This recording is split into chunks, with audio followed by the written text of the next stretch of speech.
Nesta quinta-feira, os parlamentares analisaram o projeto que garante aos enfermeiros das unidades de saúde da rede pública do Estado o direito de prescrever medicamentos e solicitar exames de rotina e complementares. A chamada consulta de enfermagem pretende agilizar o atendimento à população fluminense. A proposta da deputada enfermeira Rejane recebeu 3 emendas e retornou às comissões. O enfermeiro, ele só pode prescrever a medicação se ela estiver no protocolo do Ministério da Saúde ou protocolos municipais ou estaduais. Vou dar um exemplo. O remédio para tuberculose, que é a isoniazida e a rifampicina, é a primeira medicação que uma pessoa com tuberculose tem que tomar. E isso é um protocolo. O médico, se não tiver outra coisa diferente, diagnosticou a tuberculose, é essa medicação. Na lei, ele não tem a solicitação. Mas para fazer isso, o enfermeiro precisa fazer a solicitação do exame, senão você não consegue. Então nós repetimos o que está na lei nacional aqui no Rio de Janeiro. O governo pode determinar que todos os ônibus intermunicipais do estado tenham um painel com um indicador de velocidade para que os passageiros possam visualizar durante todo o trajeto. No painel também deve ser instalado um dispositivo sonoro que vai indicar quando o veículo ultrapassar a velocidade permitida por lei.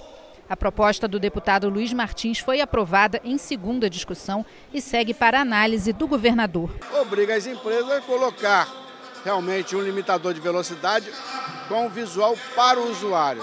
Eu acho que é uma garantia para que respeite a velocidade, já que é um veículo que transporta vidas humanas. É simples, mas espero que as empresas coloque imediatamente. Já o deputado Milton Rangel quer alterar a lei que determina que a Secretaria Estadual de Saúde disponibilize em seu site diariamente informações sobre a quantidade de leitos ocupados e livres nas unidades hospitalares credenciadas ao SUS.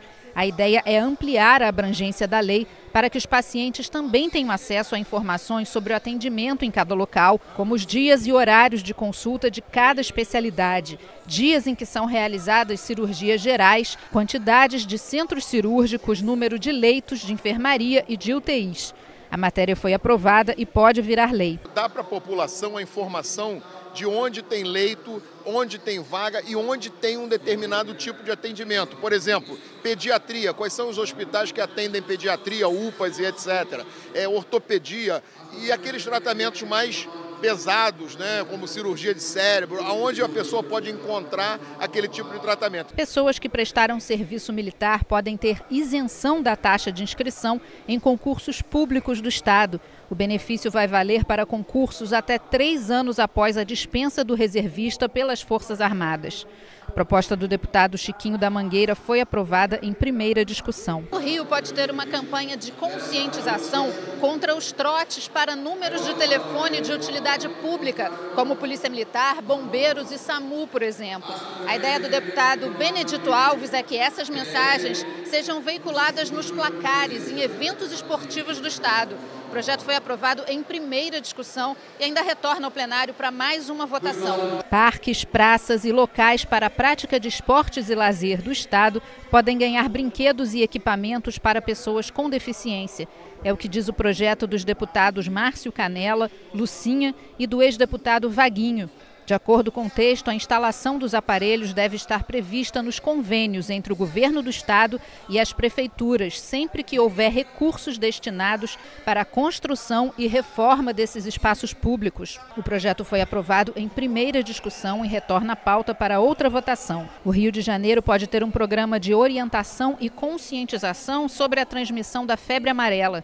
Segundo o texto do deputado Luiz Martins, devem ser confeccionados cartazes e cartilhas sobre o assunto. Também serão organizadas palestras para informar a população. A proposta foi aprovada em primeira discussão e ainda retorna ao plenário para mais uma votação. Durante anos não tivemos nenhuma doença de febre amarela. Eu acho que a falta de continuidade dos governos que passam, que melhoram e não continuam, então tem que ter programa educacional nas escolas. É uma política permanente, como é da dengue, é da febre amarela, é da poliomielite, são coisas permanentes. Policiais civis do estado do Rio poderão voltar a acumular a função com o cargo de professor. É o que defendem os deputados Luiz Paulo e Marta Rocha. Os parlamentares pedem a anulação do decreto do governador Luiz Fernando Pezão, publicado em fevereiro deste ano, que determina a não aplicação de um artigo da Constituição do Estado que assegura este direito aos policiais. O projeto de decreto legislativo foi aprovado em primeira discussão e retorna ao plenário para mais uma votação. A deputada Marta Rocha foi autora de uma emenda constitucional que permite, né, que o agente da Polícia Civil possa acumular um cargo de professor, evidentemente com compatibilidade de horários. A Procuradoria do Estado, junto com a ex-secretaria de Planejamento, acharam que essa emenda constitucional era uma invasão de competência, isto é, quem deve legislar sobre servidor público é o Poder Executivo. Se ele acha que a emenda constitucional é inconstitucional, ele faça uma ação direta de inconstitucionalidade no Tribunal de Justiça do Estado do Rio de Janeiro. No expediente final, o deputado Eliomar Coelho declamou uma poesia escrita por ele em homenagem à vereadora Marielle Franco, assassinada no Rio de Janeiro. A dor que cala fundo dentro da gente, ela tem várias formas dela ser explicitada, né? Eu, como várias outras pessoas, tenho manifestado solidariedade, indignação, reconhecimento da importância que foi a guerreira Marielle Franco, vereadora da cidade do Rio de Janeiro, e lutadora em defesa intransigente dos direitos humanos. Então, as manifestações estão existindo, inclusive no mundo inteiro. Hoje, por exemplo, até o Papa, temos notícia de que também fez uma manifestação ligando para os familiares, exatamente para prestar sua solidariedade e seus sentimentos.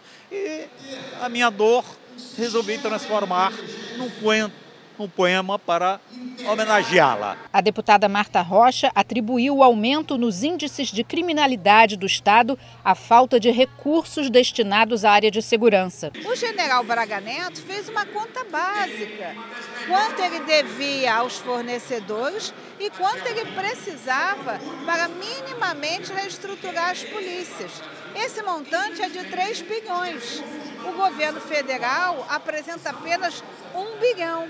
E hoje, numa entrevista agora no meio da tarde, o governador Pezão diz que esse 1 bilhão é apenas para sobreviver o ano que se inicia.